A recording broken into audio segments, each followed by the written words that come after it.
for you to ask questions after the presentation concludes. Should you need assistance during the conference call, please signal an operator by pressing star, then 0 on your touchtone phone. Please note that this conference is being recorded. And I've handed the conference over to Mr. Renish Bhuva from ICICI Securities. Thank you, and over to you, sir. Yeah, hi. Thank you, Nia. Good morning, everyone.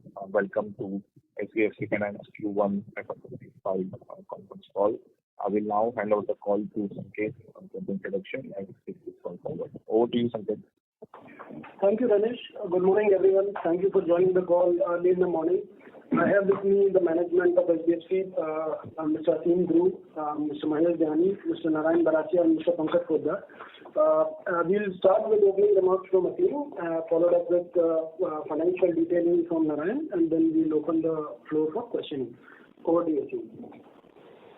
Thank you, Sanket. Good morning, ladies and gentlemen, and thank you for taking this time out on a wonderful monsoon morning. If there is one thing BFSI companies and their investors cannot complain of, it's boredom. There is always something interesting happening around us all the time. And while some of us could be our doing, most of us isn't our doing to start with. It's been an interesting quarter where we faced 3 headwinds, a long-drawn electoral process that affects smaller towns more specifically, and also those that need to deal with government machinery, like us when we have to register mortgages. Climate change is real, and summers are getting hotter and monsoons more volatile and temperamental. The exceptional heat wave created its own challenge, and thirdly, the regulatory recognition of disbursals at the RTGS stage was the biggest change we had to adapt to, and this resulted in a 5% AUM growth, which is at the lower end of our guided range. These factors are transient, and it's back to business as usual. In a rising interest rate environment, our cost of funds has moved up by just 1 basis point quarter on quarter. We have seen OPEX to AUM come down by 21 basis points quarter on quarter. NPAs move up 17 basis points quarter on quarter, and credit costs go up by 1 basis points. Spreads and NIMs have held. This has resulted into a profit growth of 7.2% quarter on quarter. ROA has remained steady at 4.56, while ROE has moved up by 40 basis points to 12.3%. Nothing has changed in the environment for us to revisit our guidance. We maintain our guidance of 5 to 7% QOQ AUM growth and a credit cost in the 80 to 100 basis points corridor. We will also continue to maintain PCR above 40%, which is double of our LGD. We do not accrue interest on NPAs. Once an account turns NPA, even as we provide higher for LGD, we believe it is more conservatively reflecting the reality. For us, it's a decadal journey, and quarters are just milestones marking our progress.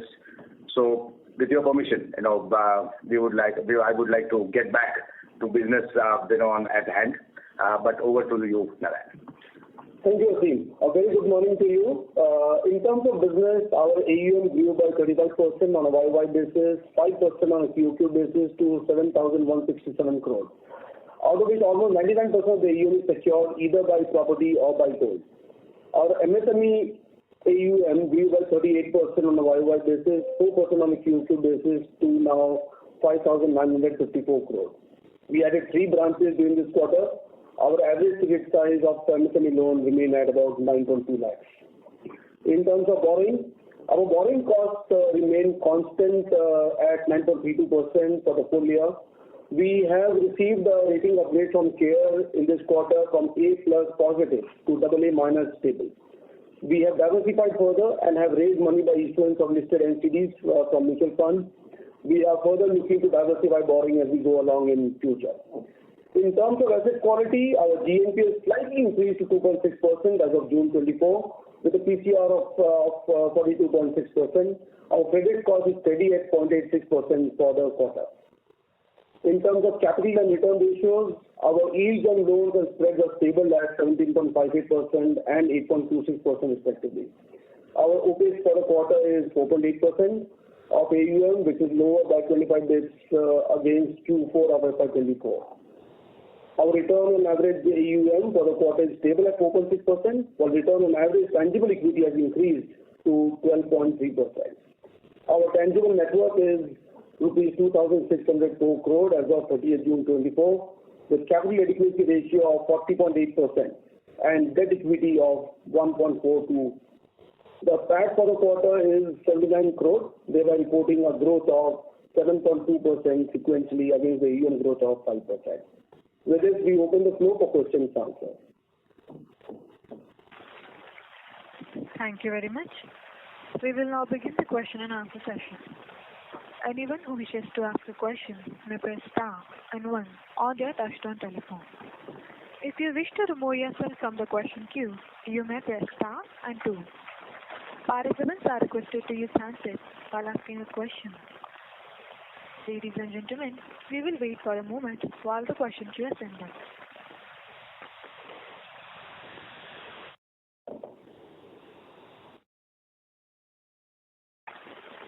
The first question is from the line of Shubhranshu Mishra from Phillip Capital. Please go ahead. Hi, thanks for this opportunity. Just wanted to understand the pitfall in the technology onboarding that you've been doing across various functions. Second is, what are the various pitfalls that can happen in co-origination? Sorry, Shubhranshu, you're not audible. Can you repeat the question, please? What are the pitfalls in technology onboarding across various functions that we have done? And second is, what are the pitfalls in co-origination that we do? Pitfalls in technology. No, is your question, what are the pitfalls in technology and pitfalls in co-origination? Have I heard you right? Correct. So see, what happens is that technology, as much as it enables, also creates its own risk in the process. And while as your dependence on technology goes up, any hitch, in how the technology flows. We all saw what happened. That one day Microsoft upgrade happened and the Cloudflare issue popped up. So to that extent, all modern institutions are vulnerable to technology outages, and more and more we invest, more and more is this risk. However, what has happened over the years is that there is a fair amount of problem. So as a prudent lender, you need to diversify across every risk that you have. So you cannot be dependent only on one setup. You cannot be dependent too much of a high percentage that if for some reason the partner disengages or the law changes, the regulations keep evolving. So the regulation changes, it shouldn't be that you are exposed to that risk. So you should only, and then we ensure we only take on as much as what we can handle in case events come up which question the continuity of what has been built. Thank you. I'll come back on the queue.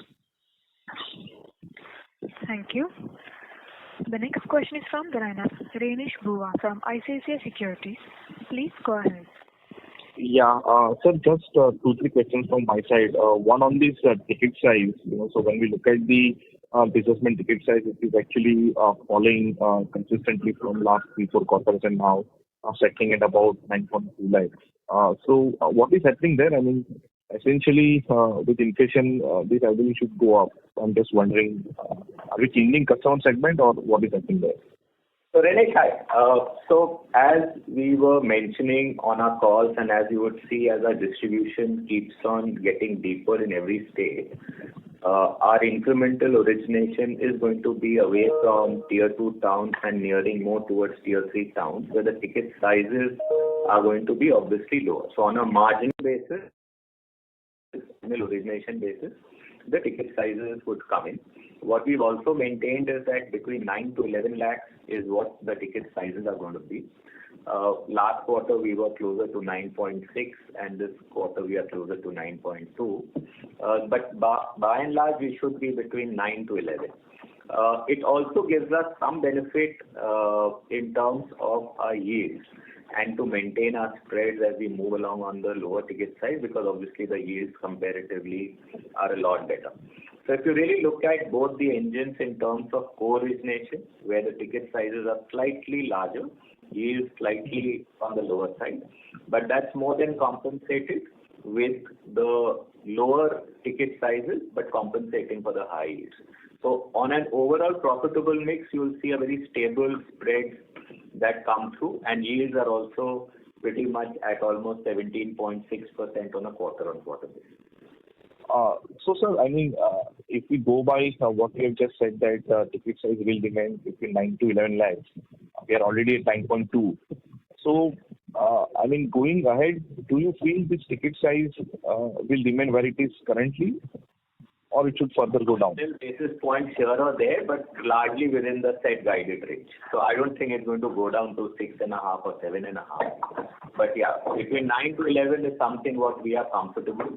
We don't tend to do technically anything below 5 lakhs or 5.5 or lakhs. So we're not really treading in that particular trajectory. So you really won't see the ticket sizes falling from the cliff. Got it. And sir, my second question is on this asset quality metric. So, sir, when we look at 1 plus DPD, which is actually been steadily increasing from 5.5 in June 23 to 6.4 in June 24, and simultaneously, when we look at the customer profile in terms of the CIBIL score, the share of more than 700 CIBIL score customers are actually going up.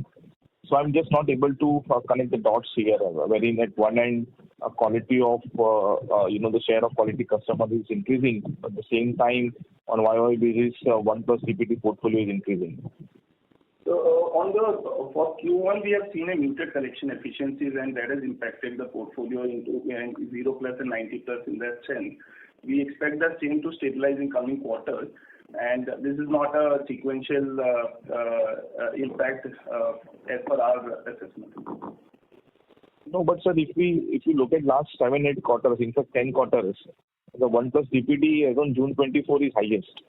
So it has been stable at 5 around. So if you look at last 3 quarters, it has seen volatility in that sense. Even if you take Q1 of last year, we had seen an increase from Q4 of previous year. So Q1 has seen an increase. This quarter we have seen a higher increase in collection efficiency impact in particular, and we expect that to stabilize. And we don't expect that to impact our credit cost range, which we have guided, and we expect that to remain between 80 to 100 basis points.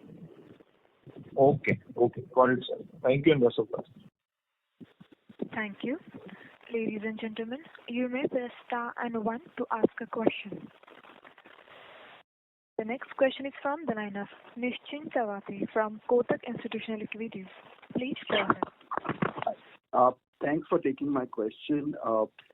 Just curious, you started off kind of citing 3 reasons for some sort of a weakness in disbursements this quarter, or as I want to say lower, in the lower end of your guidance. Just curious, how do we see the next 3 quarters? And more specifically, if you could spell out the contribution of, the RTGS rule change, basically the RTGS disbursements rule, and how much would that have contributed? And let's hypothetically say that if that were not the case this quarter, how much growth could have been? So Nischint, hi, good morning.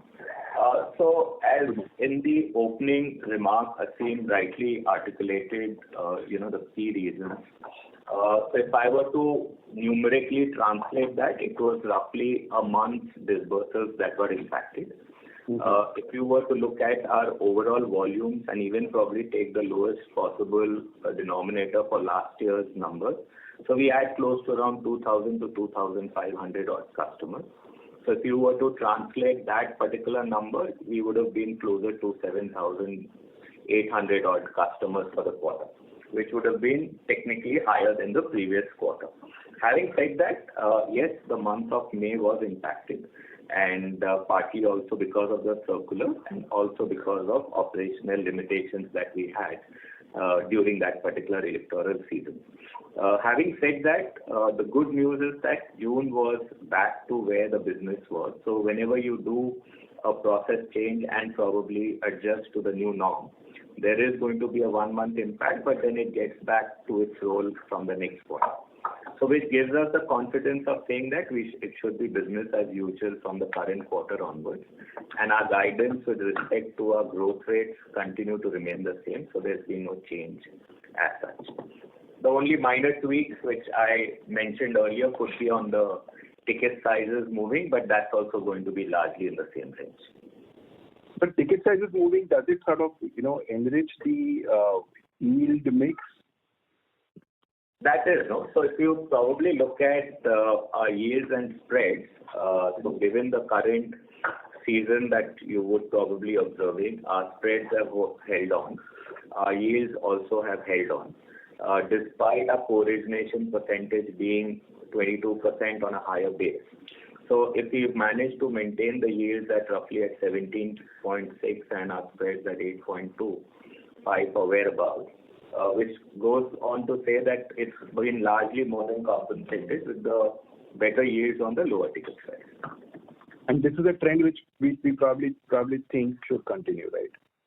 Yes. So as our distribution tends to go deeper, we will get enriched in terms of the yields, or at least hold on to the yields, despite continuing with the current percentages on a co-origination. Sure. And just one technical question, this interest on co-originated loans this quarter would have been how much? I think last quarter was around 6.6 crores. So interest on co-origination remained as where it is in the last quarter. The share, our share in that structure goes up based on the portfolio we originate. So as the volume increases there, our share just keeps on going up. But it just remains where it was in the last quarter. Sure. Get it. I mean, it just helps, that number just helps us to sort of model spreads better, and I think that's where I was, asking this question. Anyway, thank you very much and all the best. Thank you. Thank you. Ladies and gentlemen, you may press star and 1 to ask a question.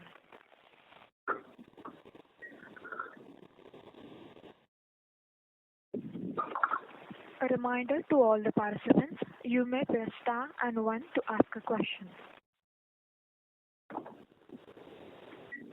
The next question is from the line of Lakshmi Narayanan from Tunga Investments. Please go ahead.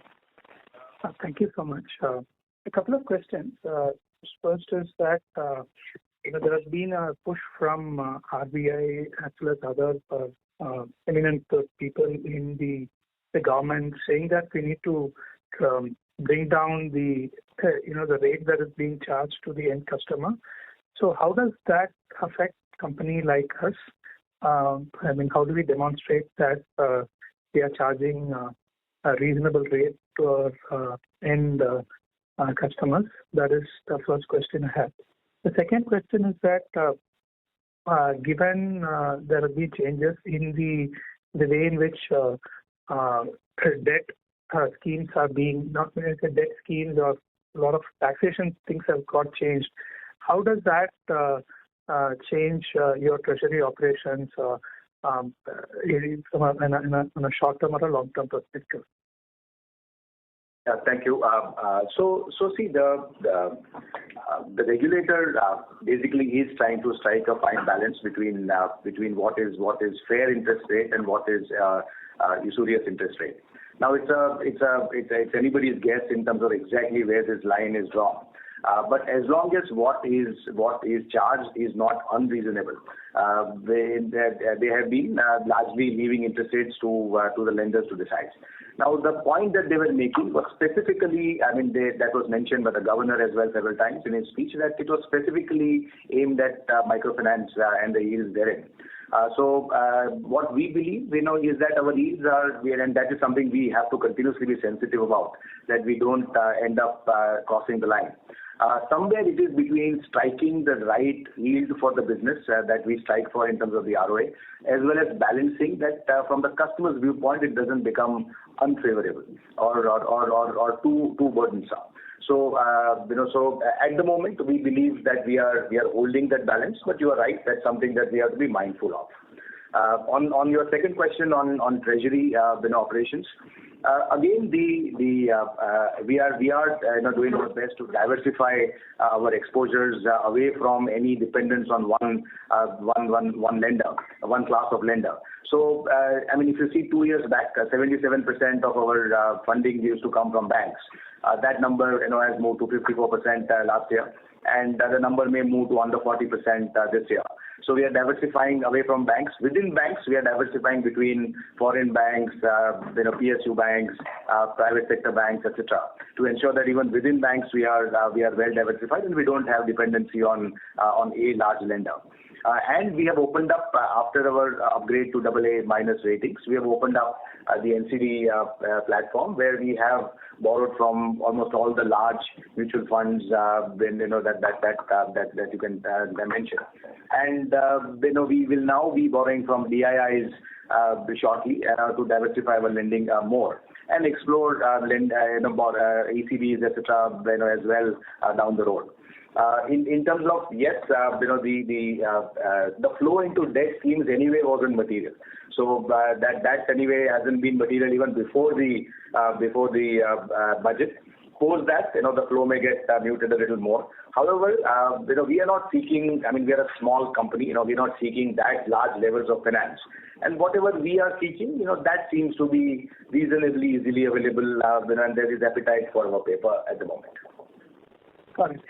And in terms of your branch expansions, we have close to around 186 branches. What is the approximate number of branches we intend to open this year?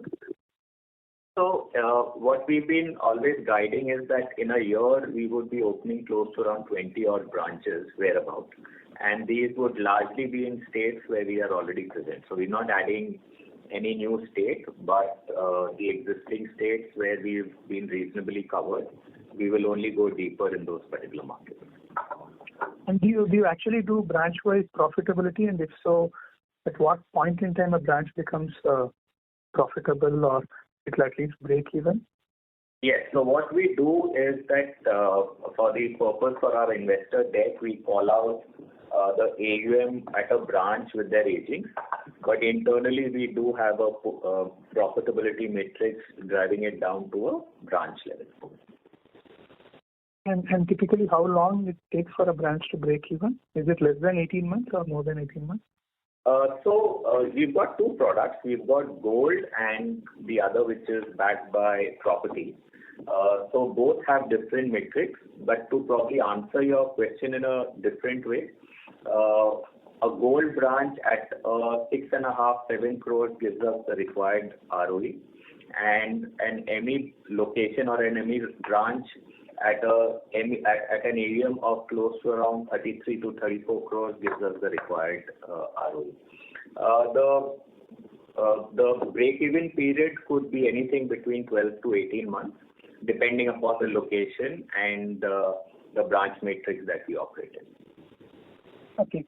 And in terms of your book, typically at what point in time you actually find that the book can actually potentially get into a stress?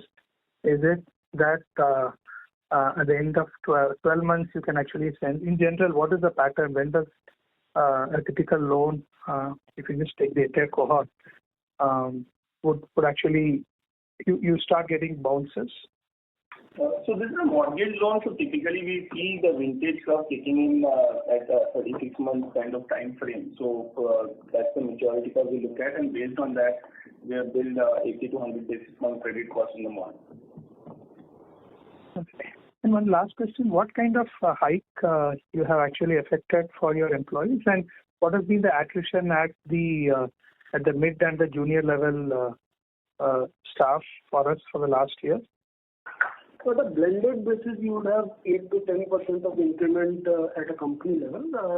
We have most of our staff that are incentive based because of the frontline employees. Those get a combination of increment and incentives. The other staff would get increments that would be in the range of 10 to 20%, but the blended at a company level comes to around 8 to 9% of increment.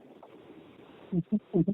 And in terms of attrition, if you just break it down to with the senior and lower, what has been the attrition?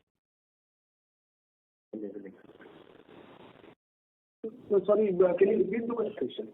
A question is related to employee attrition at the lower level management, mid level management, at the senior level management. I mean, I assume senior level management is negligible. I just want to look at what is the mid management, essentially branch heads and so on, and then the lower management, great staff? What would be the attrition? So internally, we grade the employees in 3 bands. So band 1 is obviously ADP and above, where you would have negligible attrition. The managerial level, which is the band 2, would be roughly around 20% attrition, and the front line would be at a higher attrition rate. For our permanent employees, we roughly see right now at 40 to 45% of attrition rate in the front line. We continue to do training. We continue to try and make efforts towards reducing this number. This has been high from last 3 years, both in industry and for us.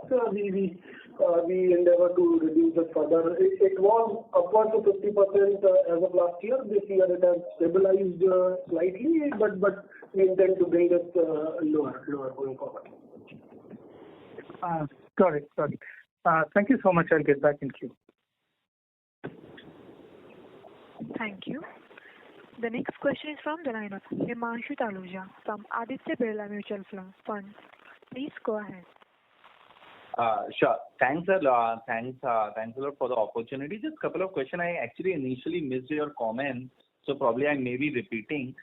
Sir, when we see the collection efficiency dip in the quarter and some bit of surge in the 1+ and the GNPA ratio trends, is there anything to read, or is it just a first quarter phenomena which has happened and probably things will revert to normalization in the second quarter? So what is your thoughts around this?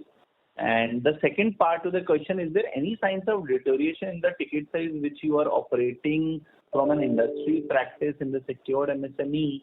And is there a need to tighten the risk model or the credit underwriting model further on this now, given some signs of normalization is also happening from an asset quality? And is there a risk to, and if you tighten anything, is there risk to growth? Probably what you are guiding of 6 to 8% QQ growth, probably that is a trend which you wanted to see over over the next couple of years. Is there any change to that? Thanks. So I think you missed the opening comments. We are not changing our guidance. There's nothing that's happened in the environment that leads us to believe that is not deliverable anymore. So we are sticking to what we had said. So if you had heard my previous calls last year as well, we had mentioned 3 things. We had said that the Goldilocks scenario. I think Nischint, you may remember this was in answer to your question earlier. That the Goldilocks scenario of banking is going to be questioned this year, and the regulator also wants a slowdown of growth. And what regulator wants, happens. There is going to be an increase in credit costs across the industry, and there is going to be a compression of NIMs across the industry. And I had expected it to be a little later, but in the first quarter itself, if you read the results of all lenders, you can see a combination of all 3 emerging. So that's point number 1. Point number 2 is that if you see CRISIL data, CIBIL data, it tells you that the deterioration of prime and subprime, prime and super prime, has been very, very sharp. So you can see that there have been more downgrades in the people rated prime and super prime. In fact, the good thing for us is that there has been more upgrades in the quality of lenders that we lend to, quality of borrowers we lend to. There have been more upgrades, but the prime and super prime is coming down, which basically means that there is over leverage, that is happening of those customers. Too many people are chasing the 750 plus CIBIL customers, and that is what is creating a challenge. So 1, the environment is raising questions. 2, one sparrow does not make a summer. So at the moment we are not taking the conclusion that there is a huge challenge ahead. First quarter, there is a little bit of softening across everything. There is a normal softening that happens in the first quarter. Generally people work up to March, and then there is a little bit of relaxation that creeps in the industry, and then I've seen it over the years. So the second is that there have been specific reasons in this quarter whereby it has not been a normal quarter, both in terms of disbursements as well as in terms of delinquency. So we expect that from this quarter we should be back to business as usual. We'll have to watch it for a couple of quarters before we see a trend emerging. At this moment, it looks pretty in control, and over in a long journey, you will have some amount of bumps here and there along the road, but there is nothing that is happening that is causing us any big concern. And ticket sizes, so this is, we don't seek a ticket size. We're in the business of seeing what is coming through our door and what is acceptable as a credit risk. So they will bounce around a little up and down, the alley. And it is a fine balance that we also have to seek, that there is a particular ROA, that also we need to drive, because we are in an environment after ILFS. It's been a permanent change in the environment where all NBFCs, the leverage has fallen off a cliff.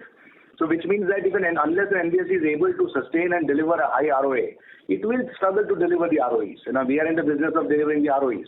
So for us, it's a fine balance that we have to seek the right yield, buy the right risk, and manage that risk through cycles. So that's what we are aiming to do. Sir, just last two questions. If your credit cost guidance of 1%, which you wanted to hold for a long period of time, at least on the next, is that still holds? And the second is, according to your model, basically, when do you expect to reach around a 14 to 15% closer ROE, and the levers to attain the same? So what we've earlier also guided is that in the last quarter of next financial year is what we had guided for achieving a 15% ROE. A couple of metrics that is going to come through. So if you probably look at our ROE tree, since we've invested in our entire distribution, which means people and branches, a lot of those costs were loaded upfront. And then as you start building the momentum, the distribution tends to sweat. So if you look at probably our cost structures, that's slightly elevated, but that's by design. And as we move along, you will see a lot of that cost beginning to sweat, and that's what's beginning to come down. So what we've guided is that on a yearly basis, you will see a cost on our OpEx coming off by almost 50 basis points. I think since most of our book is largely variable, except for gold, we are confident of holding the spreads, and that's what we've demonstrated over the quarters, that our spreads have held on. And our fee income remains robust. So clearly moving forward, given the current run rate at what we're operating and the profitability matrix that we've been maintaining, we're pretty hopeful that we will hit our 15% ROE by the last quarter of next financial year. Yeah. And sir, the credit cost guidance of 100 bps still holds for the FY25 as well? Yes. So, thanks a lot. Thank you. The next question is from the line of Abhisar Jain from Monarch AIF. Please go ahead. Yeah, hi sir. Thanks for the opportunity. Sir, I have a question on your more than 36-month branches. As we see in the PPT, the AUM for these branches has moved up year on year from 39 crore to around 50 crore. So I was just curious to know what would be the OpEx to AUM trending for these branches. I'm assuming obviously it should be much lower than the whole company level of 4.8%, and how much leverage can play out as we build the AUM in these branches as well as build the number of these branches. So in terms of number of branches, that's been mentioned in slide 12 of the PPT. But you're right, the OpEx in these branches, obviously largely because of the size, is significantly below 3%. We don't call out the exact number, but largely if you were to guide you on a percentage, it would be less than 3%. As you can see that on a year-on-year basis, that's growing roughly at 25%. The number of people in those branches, as we had maintained, that the staircase for these set of branches, which are more than 3 years, so if you're into a new location, a new market, which starts with 4 or 5 people, which moves to 7 to 8, and then ultimately moving to 11 or 12. So this is based on the kind of origination, the color of origination, and as Pankaj mentioned that we'd like to see the maturity of the profile before we start investing it. So once we have a good amount of comfort with these set of branches, that's where largely the investment starts to happen. Cool, sir. Understood. And sir, can you indicate that in some of the, say, much more old and mature branches, what would be the AUM per branch like? Is it a significantly higher number than, this average of 50 CR? Yeah, so you would have some branches who would be upwards of 65, 70 odd crores. There would be some of the branches which would be at 40, 45 crores.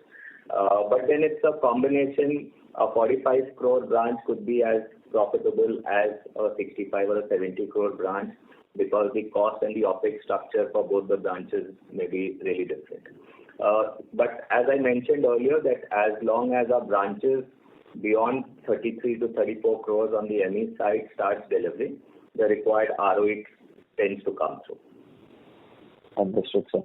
Okay. And the second question I had was on the HFC license that we were, I think, looking for, and also other plans to make a meaningful entry in that segment. So, sir, can you update on the status and also your plans there for a medium to long term? See, that is a little too bird in the bush. It is not in hand.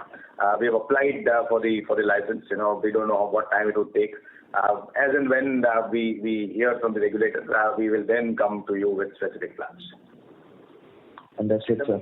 At the moment, as things stand, it is just business as usual at SBFC. Okay, sir. Understood. And sir, any color on the, for the co-origination book, I'm seeing that the percentages have been building, I think, over time from mid-teens to now it's 21%. So is there a level that you want to take this to at which you will be, comfortable, or is it like the way it is building, it is more of an outcome rather than a target? So what we are comfortable with, and that's what we've been guiding over the last 4 quarters, that co-origination is going to be between 15 to 20%, and we're under Circular 1 and not Circular 2. It gives us the comfort of planning our origination, and it helps us in both in terms of origination and also to maintain the right profitability metrics.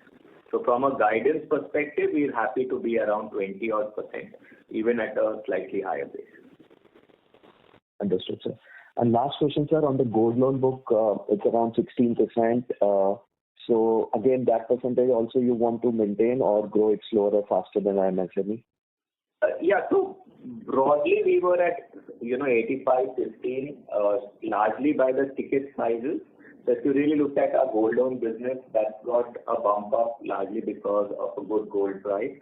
And so there's been some momentum there. But from a long-term perspective, we would expect a 85-15, but slightly it's going to tilt towards the ME going slightly higher than the gold, largely on account of the ticket sizes. So our ticket sizes are in the range of 9 to 11 lakhs on ME, and gold is close to around a lakh. Understood. Thank you so much, sir. Best wishes. Thank you. Thank you. The next question is from the line of Rajesh Bhojwani from RBB Ship Chartering Private Limited. Please go ahead. Good morning. I want to understand the long-term plans of SBFC, and the second question is any dividend policy. So long-term plan is to continue growing 5 to 7% quarter on quarter, the business of financing is the business of compounding, and nothing changes to the fundamental stuff. We don't want to do anything new or different. We'll continue doing the boring, hopefully over long periods of time. As long as in an NBFC, as long as your growth is higher than your ROE, there is no question of paying dividends. You want to reinvest in that growth because you are maintaining your ROAs and growing. So we would be needing capital. We are a capital-hungry business. So generally, NBFCs, at least at the early stage of their operations, and do not declare dividends, until they get to a stage where the growth matures, ROE stabilize, and your logic of giving dividend kicks in. At this stage, we prefer to reinvest our profits into our growth.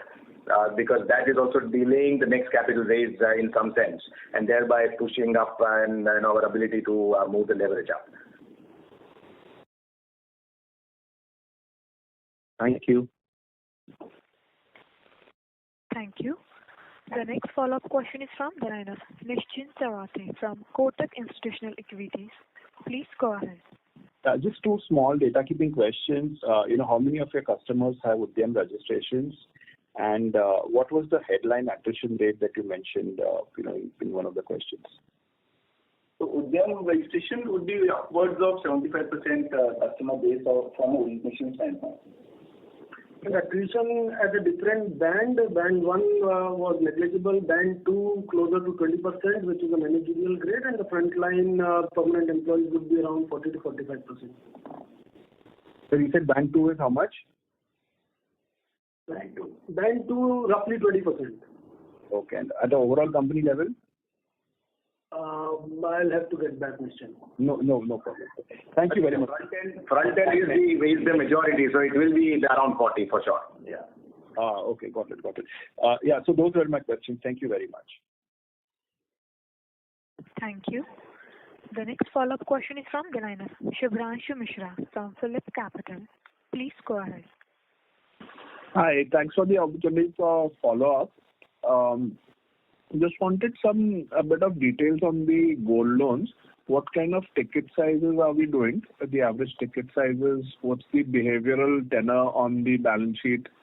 And what is the customer segment split between self-employed and salaried? Or maybe if you can give a split between salaried and micro SMEs. Thanks. So the ticket sizes are slightly above 1 lakh. Most of our customers, and largely because the ticket sizes are slightly larger than most of the traditional gold loan companies, most of the customers actually fit into the self-employed bucket. Your third question related to the average tenor. The average tenor is between 3 to 4 months is what they hold up. And any benefit of one of the players having a regulatory restriction and anything that has had a detrimental impact because of the disbursement regulation for anything more than 20,000? So in fact, it's worked the other way for us because there was these cash disbursements and restrictions on cash disbursements. If you probably see the gold disbursal numbers, not only for this quarter but even for the previous quarter, they were slightly up. Some benefit, yes, it does come in, which is there. But I would say if you were to split our growth, the split in growth was also on account of the gold price momentum that we got, and obviously some part of it, almost a 50-50 split between the volume and the value. Got it. Thank you. Cash is actually a headache for us, so I would wish the regulator makes it zero. Sure. This was very helpful. Thanks. Thank you. Ladies and gentlemen, you may press star and 1 to ask a question. The next question is from the line of Lakshmi Narayanan from Tunga Investments. Please go ahead. Sir, thank you. If I just look at your IT expenses, it has almost gone up 50% last year, FY24 over FY23. Just want to understand, do you expect the kind of momentum to continue? What is the budget for IT and where exactly it is being spent? Last year we upgraded our new LOS, we upgraded a new LMS, and we invested in data warehouse, as well as build the DRBCP, etc. So it's been and we went for ISO certification, and that had its own set of investments to do. So it was a year where we beefed up hardware, software, as well as security infrastructure. We also moved on the data protection side on Sentinel, which is what we use for data protection, as well. So we upgraded our infrastructure last year majorly. Now it is business as usual. So there are no immediate further investments, that we are looking at. Material ones, maintenance and health investments will continue. So we will be near about where we are now. Sorry. And second, there has been a fluctuation in gold prices due to the custom duty reduction. What is entails to gold borrowers in general, and particularly you?